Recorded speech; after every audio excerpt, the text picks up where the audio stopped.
Lok Sabha തെരഞ്ഞെടുപ്പിലേക്കുള്ള CPM സ്ഥാനാർത്ഥി പട്ടികയിൽ ധാരണ. K Shailaja, K Radhakrishnan, Thomas Isaac എന്നിവർ കളത്തിലേക്ക്. കൊല്ലത്ത് മുകേഷിനെയും പാലക്കാട് A വിജയരാഘവനെയും പരിഗണിക്കുന്നു.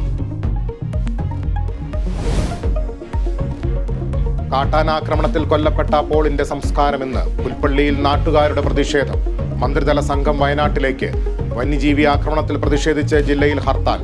ഒരാഴ്ചയായിട്ടും ദൗത്യസംഘത്തിന് പിടികൊടുക്കാതെ ബേലൂർ മഖ്ന.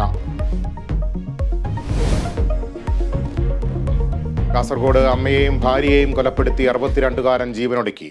മരിച്ചത് കാഞ്ഞങ്ങാട് സ്വദേശി സൂര്യപ്രകാശ്, അമ്മ ഗീത, ഭാര്യ ലീന എന്നിവർ. സാമ്പത്തിക പ്രശ്നങ്ങളെന്ന് പോലീസ്.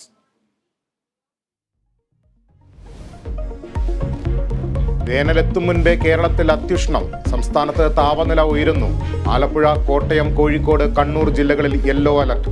അതീവ ജാഗ്രത പാലിക്കണമെന്ന് ദുരന്ത നിവാരണ അതോറിറ്റി. US മുൻ പ്രസിഡന്റ് ഡൊണാൾഡ് ട്രംപിന് $355 മില്യൺ പിഴ ചുമത്തി ന്യൂയോർക്ക് കോടതി. നടപടി ബിസിനസ് വഞ്ചന കേസിൽ.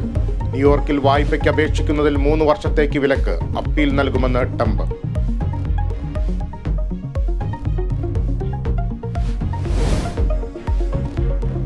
രാജ്കോട്ട് ടെസ്റ്റിൽ ഇന്ത്യക്കെതിരെ 1ാം ഇന്നിംഗ്സ് ലീഡ് ലക്ഷ്യമിട്ട് ഇംഗ്ലണ്ട്. ഇന്ത്യ ഇറങ്ങുന്നത് R. അശ്വിനില്ലാതെ.